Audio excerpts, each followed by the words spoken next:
Hi everyone, welcome back. ఇవాళ relative ప్రణంలో మిగతా టాపిక్స్ గురించి చూద్దాము. నేను ఒక క్వశ్చన్ రాస్తాను చూడండి. I invited Lata. Second sentence, my wife is working with Lata. దీని మీనింగ్ ఏంటి? ఐ ఇన్వైటెడ్ లత అంటే నేను లతాని ఇన్వైట్ చేశాను. సెకండ్ సెంటెన్స్ మనం ఏం చెప్పాలనుకున్నామంటే my wife is working with Lata, నా వైఫ్ లతాతో వర్క్ చేస్తుంది. అయితే ఇవి రెండు ఇండివిజువల్ సెంటెన్సెస్. అయితే మనం ఎప్పుడైతే నేను లతాని ఇన్వైట్ చేశాను, ఎవరైతే మా మిస్సెస్తో పని చేస్తుందో, నేను లతాని ఇన్వైట్ చేశాను ఎవరైతే మా మిస్సెస్తో పని చేస్తుందో అని చెప్పాలనుకోండి, అప్పుడు ఎలా చెప్తాం? ఐ ఇన్వైటెడ్ లత. ఇక్కడ మనకి కామన్గా ఉంది ఏంటి? ఈ సెంటెన్స్లో ఈ రెండు సెంటెన్సెస్లో లత కామన్గా ఉంది. లత కామన్గా ఉంది అంటే లతాని ముందుకు తీసుకొని రావాలి. ఇక్కడ లత ఏంటిది? నేనేమని చెప్పా? ప్రిపోజిషన్ తర్వాత ఉంటే మనది ఇండైరెక్ట్ ఆబ్జెక్ట్ అని చెప్పా. సరే, లతాని తీసుకొని వచ్చాము. లత ప్లేస్లో ఏం పెడతాము? ఇండైరెక్ట్ ఆబ్జెక్ట్ కాబట్టి ఆబ్జెక్టివ్ కేసే పెడతాం. Whom my wife is working with. ఓకేనా? సెంటెన్స్ ఇలా రాయొచ్చు. లేదా ఇది ఇంకా ఎఫెక్టివ్గా ఉండాలి అంటే, ఇంకా ప్రొనౌన్సియేషన్ బాగా ఉండాలి అంటే, I invited Lata with whom. చూసారా? ఈ ప్రిపోజిషన్ని ముందుకు తీసుకొచ్చేసాము. With whom my wife is working. ఓకేనా? I invited Lata with whom my wife is working. నేను లతాని ఇన్వైట్ చేశాను ఎవరైతే నా భార్యతో పని చేస్తుందో ఆమెను నేను ఇన్వైట్ చేశాను. అది దాని మీనింగ్. సో ఎప్పుడైనా సరే ప్రిపోజిషన్ వచ్చినప్పుడు అయితే దాన్ని చివర్లో అయినా రాయొచ్చు, లేదా దాన్ని తీసుకొచ్చి సబ్జెక్ట్ ముందైనా పెట్టచ్చు. ఓకేనా? ఓకే, ఇప్పుడు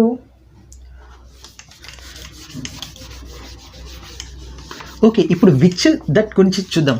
విచ్ దట్ నేనేమని చెప్పాను? హూ వచ్చేసరికి పర్సన్స్కి పెడతాము, అది కూడా సబ్జెక్టివ్ కేస్కి పెడతాము అని చెప్పాను. ఓకేనా? హూమ్ వచ్చేసరికి పర్సన్స్కే పెడతాము కానీ ఆబ్జెక్టివ్ కేస్కి. అయితే విచ్ అనేది మిగిలిన అన్నిటికీ, పర్సన్స్ కాకుండా థింగ్స్కి కానీ, యానిమల్స్కి కానీ, బర్డ్స్కి కానీ, ఇలా మిగిలిన అన్నిటికీ విచ్ అని పెడతాము. ఓకేనా? మరి దట్ దేనికి యూజ్ చేస్తాము? దట్ వచ్చేసరికి వీటన్నిటికీ యూజ్ చేస్తాము. పర్సన్స్కి యూజ్ చేస్తాము, ఆబ్జెక్ట్స్కి యూజ్ చేస్తాము, యానిమల్స్కి యూజ్ చేస్తాము. అది ఎలాగో నేను చెప్తాను చూడండి. ఓకే, ఇప్పుడు ఇంకొక సెంటెన్స్ రాస్తా చూడండి. This is the house I purchased it. This is the house I purchased it. ఇవి రెండు ఇండివిజువల్ సెంటెన్సెస్. అదే నేను దీన్ని రిలేటివ్ క్లాస్గా రాయాలంటే ఈ ఇట్ అనేది దేన్ని రిఫర్ చేస్తుంది? ఇట్ అనేది హౌస్ని రిఫర్ చేస్తుంది, అంతే కదా? కాబట్టి నేను ఇట్ తీసేసి దానికి సంబంధించిన రిలేటివ్ ప్రొనౌన్ రాయాలి. అప్పుడేమవుతుంది? This is the house. Who అని రాస్తామా? హూ ఐ పర్చేజ్, లేదా హూమ్ అని రాస్తామా? రాయం. ఎందుకని? ఇది ఒక పర్సన్ కాదు. ఓకేనా? పర్సన్ కానప్పుడు ఏం యూజ్ చేస్తామంటే విచ్ కానీ దట్ కానీ యూజ్ చేస్తాం. కాబట్టి this is the house which I purchased. ఏదైతే హౌస్ పర్చేస్ చేశానో అది ఇదే. అని దీని meaning. This is the house which I purchased. నేను ఏ హౌస్ అయితే పర్చేస్ చేశానో అది ఇదే. ఓకేనా? అంటే విచ్ అనేది ఒక ఎగ్జాంపుల్ రాసి చూడండి. I bought mangoes is sweet. I bought mangoes dash is sweet. ఈ సెంటెన్స్లో ఏం పెట్టాలి? హూ పెడతామా? హూ పెట్టాం. ఎందుకని? ఇది మొత్తం ఒక sentence, I bought mangoes. Second సెంటెన్స్ని మనము ఒక రిలేటివ్ ప్రణంతో క్లబ్ చేయాలని చూస్తున్నాం. అంటే అయితే ఈ మ్యాంగోస్ అనేది సబ్జెక్ట్ అయినా ఉండాలి, ఆబ్జెక్ట్ అయినా ఉండాలి. నెక్స్ట్ సెంటెన్స్లో ఆ సెంటెన్స్ ఫామ్ చేద్దాం. మనం దీన్నే కదా నేనేమని చెప్పాను, ఈ రిలేటివ్ ప్రణవం దాని ముందున్న యాంటిసిడెంట్ని క్వాలిఫై చేస్తుంది. యాంటిసిడెంట్, దీన్ని యాంటిసిడెంట్ అంటారు. నా ప్రీవియస్ వీడియోస్ మీరు చూసింటే కనుక అందులో నేను మీకు చెప్పాను యాంటిసిడెంట్. కాబట్టి ఇక్కడ ఈ యాంటిసిడెంటే సబ్జెక్ట్ కానీ ఆబ్జెక్ట్ కానీ అయి ఉండాలి. ఇక్కడ వేరే ఏ సబ్జెక్ట్ లేదు కాబట్టి మ్యాంగోస్ని మనం సబ్జెక్ట్గా తీసుకొని రాద్దాం. మ్యాంగోస్ ఈ స్వీట్. నాకు ఒక విషయం చెప్పండి, మ్యాంగోస్ వచ్చిన తర్వాత ఈజ్ వస్తుందా? రాదు. అంటే ఆర్ రావాలి. అంటే ఇక్కడ ఫస్ట్ మనం కరెక్షన్ ఏం చేయాలంటే ఆర్. ఇంకొకటి ఏంటి, ఈ మ్యాంగోస్ అనేటివి పర్సన్సా? కాదు. మనం ఓన్లీ మనుషులకి మాత్రమే హూమ్ కానీ పెట్టాలి అని చెప్పాను. ఇది ఒక సబ్జెక్టివ్ కేస్ కాబట్టి which. I bought mangoes which are sweet. నేను ఏవైతే స్వీట్గా ఉన్నాయో ఆ మ్యాంగోస్ని పర్చేస్ చేశాను, లేదా నేను పర్చేస్ చేసిన మ్యాంగోస్ స్వీట్గా ఉన్నాయి అని చెప్తున్నాం. అర్థమైందా? అయితే నేను ఇప్పుడు 2 సెంటెన్సెస్ రాస్తాను చూడండి.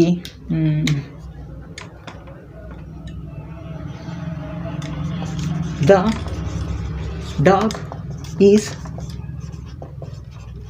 Friendly dash I purchased last month. The dog is friendly that I purchased last month. చూడండి, ఈ 2 సెంటెన్స్లో ఏది correct? The dog is friendly which I purchased last month. ఇది కరెక్టా? లేదా the dog is friendly that I purchased last month. ఈ sentence కరెక్టా? ఈ 2 సెంటెన్సెస్లో ఏ sentence correct? నేనేమని చెప్పాను? విచ్ దేనికి యూజ్ చేస్తారని చెప్పాను? యానిమల్స్కి కానీ థింగ్స్కి కానీ యూజ్ చేస్తారు. డాగ్ అనేది పర్సన్ కాదు కాబట్టి విచ్ యూజ్ చేయొచ్చు. కానీ నేను మీకు ఇంకో విషయం కూడా చెప్పాను. దట్ అనేది పర్సన్స్కి యూజ్ చేస్తాం, యానిమల్స్కి యూజ్ చేస్తాం, థింగ్స్కి కూడా యూజ్ చేస్తాం అని చెప్పాను కదా. ఆ లెక్క ప్రకారం ఈ సెంటెన్స్ కూడా కరెక్టే అవ్వాలి కదా. వెల్, ఈ 2 సెంటెన్స్ కరెక్టే, కానీ ఎందుకు కానీ వీటి మీనింగ్ వచ్చేసరికి డిఫరెంట్గా ఉంటుంది. సపోజ్ నేను ఎప్పుడైతే the dog is friendly which I purchase last month అని అన్నానో, నేను స్పెసిఫై చేయట్లేదు దేని గురించి కూడా. అంటే నా దగ్గర ఒకే ఒక కుక్క ఉండే ఛాన్స్ ఉంది. ఏదైతే నేను కొన్నానో, అంటే ఎవరికైతే మనం చెప్తున్నామో, లిజనర్ ఉంటారు కదా, ఎవరికైతే మనం చెప్తున్నామో అతనికి మనం ఇండైరెక్ట్గా నా దగ్గర ఒకే ఒక కుక్ ఉంది, లేదా అతనికి ఆ ఇన్ఫర్మేషన్ తెలిసి ఉంటుంది. అందుకనే నేను విచ్ యూజ్ చేశాను. The dog is friendly which I purchased అంటే దీని అర్థం ఏంటంటే నా దగ్గర ఒకే ఒక కుక్క ఉండొచ్చు. అందుకనే నేను ఏ కుక్కనైతే లాస్ట్ మంత్ కొన్నానో ఆ కుక్క బాగా ఫ్రెండ్లీగా ఉంది అని చెప్తున్నాను. నేను లాస్ట్ మంత్ కొన్న కుక్క ఫ్రెండ్లీగా ఉందని. కానీ నేను ఎప్పుడైతే దట్టని పెడతానో, దట్టని పెట్టినప్పుడు నేను ఒకే ఒక్క దాన్ని స్పెసిఫై చేస్తున్నాను. ఏదైతే అది క్వాలిఫై చేస్తుందో ఆ డాగ్ని, దాన్ని స్పెసిఫై చేస్తున్నాను. సపోజ్ నా దగ్గర 2 మార్కర్స్ ఉన్నాయి కదా. 2 మార్కర్స్లో నేను బ్లూ కలర్ మార్కర్ అన్నప్పుడు నేను ఏం చేశాను? నా దగ్గర ఉన్న బ్లూ కలర్ మార్కర్ అన్నప్పుడు నేను స్పెసిఫై చేశాను. ఈ రెండిట్లో బ్లూ కలర్ ఏదో తెలిసిపోతుంది. కానీ అదే నా దగ్గర ఒకే కలర్ మార్కర్ ఉందనుకోండి, the marker which I purchased అంటాను. The marker which I purchased అంటాను. కానీ నా దగ్గర 2 ఉన్నాయి అనుకోండి, the blue colour marker that I purchased నేను స్పెసిఫై చేశాను. ఎప్పుడు స్పెసిఫై చేస్తాం? మన దగ్గర ఒక కుక్క కన్నా ఎక్కువ ఉన్నప్పుడు, ఒకదానికన్నా ఎక్కువ ఉన్నప్పుడు. అంటే దీనికి ఒక మీనింగ్ ఏమొస్తుంది అని అంటే, అతని దగ్గర 2-3 కుక్కలు ఉండొచ్చు, కానీ అతను ఒకదాని గురించే చెప్పాలనుకుంటున్నాడు. ఏది ఫ్రెండ్లీగా ఉంది? లాస్ట్ మంత్ పర్చేస్ చేసింది, అందుకని స్పెసిఫై చేశాడు. లాస్ట్ మంత్ పర్చేస్ చేసిన కుక్క ఫ్రెండ్లీగా ఉంది అని. అంటే అతను లాస్ట్ మంత్ కాక అంతకుముందు ఇంకొక కుక్కని కొని ఉండొచ్చు కదా. మనం ఎవరికైతే చెప్పాలనుకుంటున్నామో వాళ్ళకి తెలియకపోయి ఉండొచ్చు కదా. సపోజ్ 2 కుక్కలు ఉన్నాయనుకో, మనం ఏ కుక్కని ఫ్రెండ్లీ అంటున్నామో తెలియకపోవచ్చు. అదే అతనికి నేను లాస్ట్ మంత్ ఒక కుక్కని కొన్నాను అని తెలిసిందనుకోండి, అప్పుడు ఏం చెప్తామంటే, అంటే నేను లాస్ట్ మంత్ కొన్న కుక్క మాత్రమే ఫ్రెండ్లీగా ఉంది అని చెప్పాలనుకుంటే, the dog is friendly that I purchased last month. ఎప్పుడైతే స్పెసిఫై చేస్తామో, ఒకదాన్ని స్పెసిఫై చేస్తామో అప్పుడు దట్ యూజ్ చేస్తాము. జనరల్ సెన్స్తో చెప్తే విచ్ యూస్ చేస్తాము. మీకు అర్థమైందా? అంటే దట్ అనేది ఎప్పుడు యూస్ చేస్తాం? ఎప్పుడైనా కానీ ఒక పర్సన్ని కానీ థింగ్ని కానీ యానిమల్ కానీ స్పెసిఫై చేయాలి అన్నప్పుడు. ఎప్పుడు స్పెసిఫై చేస్తాము? మన దగ్గర అలాంటివి ఒకటి కన్నా ఎక్కువ ఉన్నప్పుడు. అంటే మన దగ్గర ఒకటి కన్నా అలాంటివి ఎక్కువ ఉన్నప్పుడు మనం స్పెసిఫై చేయడానికి దట్ అని యూస్ చేస్తాము. అంతేకాదు, ఇంకొక ఎగ్జాంపుల్ రాస్తాను చూడండి. I saw a boy and a dog dash were running. సరే, అంటే నేనేమని చెప్పాను? ఇక్కడ ఏం పెట్టాలి? హూ పెట్టాలా, హూమ్ పెట్టాలా, విచ్ పెట్టాలా, దట్ పెట్టాలా? చూద్దాం, ఒక్కొక్క దాని గురించి చెప్దాం. ఇక్కడ బాయ్ అని వచ్చాడు. బాయ్ అంటే ఎవరు? పర్సన్కి సబ్జెక్టివ్ కేసు అయితే హూ పెట్టాలి, ఆబ్జెక్టివ్ కేసు అయితే హూమ్ పెట్టాలి. సరే, ఇక్కడ సబ్జెక్టు ఆబ్జెక్టు చూద్దాము. ఇవేంటని చెప్పాను? ఇది ఒక రిలేటివ్ క్లాజ్ అయినప్పుడు ఇక్కడ ఇందులో వచ్చింది అయితే సబ్జెక్ట్ అయినా అయి ఉంటుంది, లేదా ఆబ్జెక్ట్ అయినా అయి ఉంటుంది. అవును కదా? కాబట్టి చూద్దాం. నేను ఏం రాశాను? ఇక్కడ ఏ బాయ్ ఉంది, ఏ బాయ్. అయితే మనకి బాయ్ ఒక్కటే కాదు, దాంతోపాటు డాగ్ కూడా వచ్చింది. అండ్ ఏ డాగ్, హూ అని పెడదాం. హూ వాజ్ అని పెడతామా? పెట్టాం. ఎందుకని? ఏ బాయ్ ఏ డాగ్ కలిపి ప్లూరల్ సబ్జెక్ట్ ఏంది కాబట్టి వర్ పెట్టాలి. ఫస్ట్ ఎర్రర్ ఏంటి? వర్ అని ఉండాలి. ఓకే, పెట్టాము. అయితే నాకు ఒక విషయం చెప్పండి. హూ అనేది బాయ్ని క్వాలిఫై చేస్తుంది, పర్సన్ కాబట్టి. కానీ డాగ్ని క్వాలిఫై చేస్తుందా? డాగ్ని మనం హూ అంటామా? విచ్ అని అంటాం, హూ అని అన్నాం. ఓకే, హూ అని పెట్టకుండా నేను విచ్ అనే పెట్టాను. విచ్ అని పెట్టినప్పుడు ఈ విచ్ అనేది డాగ్ని క్వాలిఫై చేస్తుంది. మనం డాగ్ని అంటాము, I saw A dog which was running అని అంటాము. కానీ బాయ్ని క్వాలిఫై చేయట్లేదు. ఇప్పుడు బాయ్ని క్వాలిఫై చేయట్లేదు. ఎందుకని? బాయ్కి మనం ఏం పెడతామని చెప్పాం? హూ పెడతామని చెప్పాం. అందుకనే ఇలాగా ఎప్పుడైనా సరే ఒక యానిమల్, ఒక పర్సను, లేకపోతే ఒక థింగ్, ఒక పర్సన్ వచ్చినప్పుడు మనము దట్ని యూస్ చేస్తాం రిలేటివ్ ప్రొనౌన్గా. దట్. విచ్ని యూస్ చేయము, హూని యూస్ చేయము, దట్ని యూస్ చేస్తాం. దట్. ఇప్పుడు ఏమవుతుంది? I saw a boy and a dog that were running. ఏ కుక్క ప్లస్ ఆ పిల్లవాడు ఎవరైతే పరిగెత్తుతున్నారో వాళ్ళని నేను చూశాను. ఎవరైతే పిల్లవాడు కుక్క పరిగెత్తుతున్నారో వాళ్ళని నేను చూశాను. I saw a boy and a dog that were running. అంటే ఫస్ట్ ఏమని చెప్పాను? స్పెసిఫిక్ సెన్స్ వచ్చినప్పుడు దట్ యూస్ చేయాలి. మన దగ్గర ఒకటి కన్నా ఎక్కువ ఉండి మనం ఒకదాన్నే పాయింట్అవుట్ చేయాలి అన్నప్పుడు దట్ యూస్ చేయాలి రిలేటివ్ ప్రొనౌన్లో, విచ్ యూస్ చేయకూడదు. సెకండ్ది, ఒకవేళ ఒక పర్సన్ ఇంకొక థింగ్తో దేన్నైతే మనం హూమ్తో రిలేట్ చేయలేకపోతామో అలా వచ్చినప్పుడు దట్ యూస్ చేయాలి అని చెప్పాను కదా. ఇంకొకటి రాస్తాను చూడండి. He is the best player which I know. He is the best player which I know. ఈ సెంటెన్స్ కరెక్టేనా? వెల్, ఎప్పుడైనా సరే ఒక సెంటెన్స్లో విచ్ కానీ, హూ కానీ, హూమ్ కానీ, దట్ కానీ వచ్చిందంటే, అది మధ్యలో వచ్చిందంటే అది ఒక రిలేటివ్ కంజంక్షన్. రిలేటివ్ కంజంక్షన్ అనేది ఏం చేస్తుంది? రెండు సెంటెన్సెస్ని కలుపుతుంది. ఇక్కడ వరకు ఒక సెంటెన్స్, ఇది ఒక సెంటెన్స్. ఈ సెంటెన్స్ని నేను ఇప్పుడు విడిగా ఫామ్ చేయాలనుకుంటున్నాను. ఐ సబ్జెక్ట్ వచ్చింది, వెర్బ్ వచ్చింది. అంటే ఇక్కడ ఈ ప్లేయర్ అనేది ఆబ్జెక్ట్ అయి ఉంటాడు కాబట్టి ఐ నో హిమ్. హిమ్ అనేది ఏంటిది? ఒక ఆబ్జెక్టివ్ కేసు. దానికి తోడు పర్సన్కి విచ్ యూస్ చేస్తామా? యూస్ చేయం. సరే, హూమ్ యూస్ చేద్దాం. కానీ నేను మీకు ఒక విషయం చెప్పాను. ఎప్పుడైనా సరే పర్సన్ కానీ, థింగ్ కానీ, ఏదైనా సరే మనం స్పెసిఫిక్గా చెప్పాము అంటే, దాని గురించి ఎగ్జాగరేట్ చేసి చెప్పాము అని అంటే అక్కడ మాత్రం దట్ అని యూస్ చేయాలి, హూమ్ అని యూస్ చేయకూడదు. అంటే ఇక్కడ హూమ్ పెట్టకూడదు, దట్ పెట్టాలి. ఎందుకంటే ఎలా తెలుస్తుంది మరి మనకి దట్ పెట్టాలని? ఎలా తెలుస్తుందంటే మనం అక్కడ సూపర్లేటివ్ డిగ్రీని యూస్ చేస్తాం. చూసారా? ద ప్లేయర్ అనట్లేదు, ద బెస్ట్ ప్లేయర్ అంటున్నాము. The best player.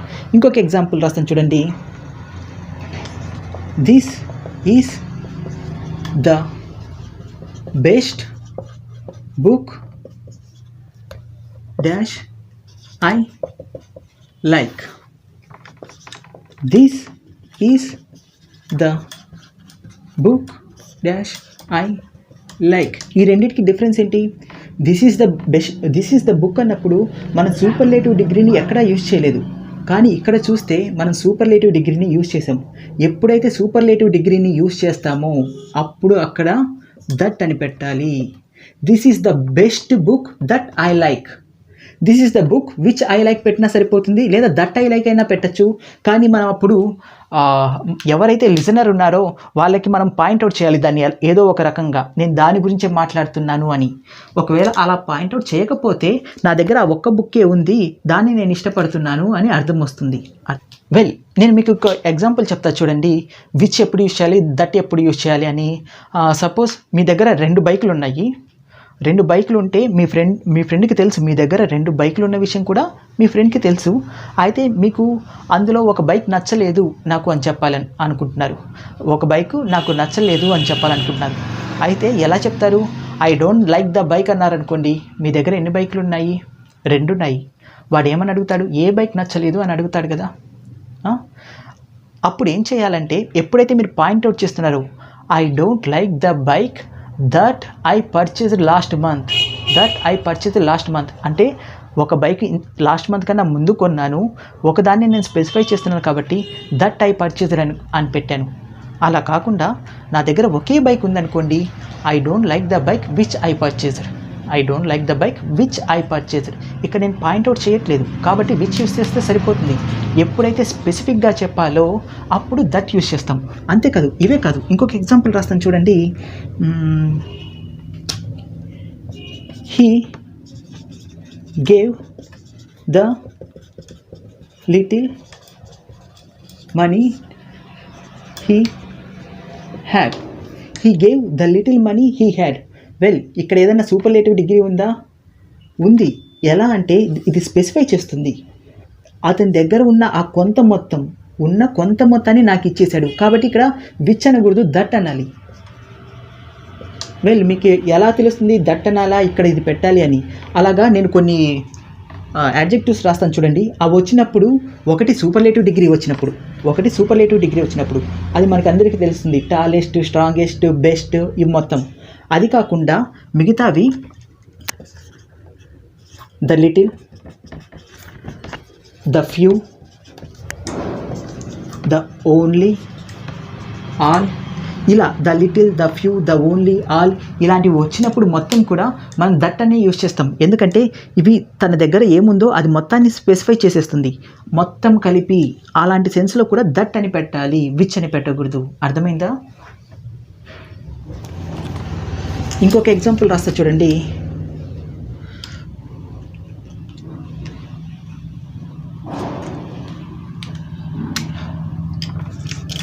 హూ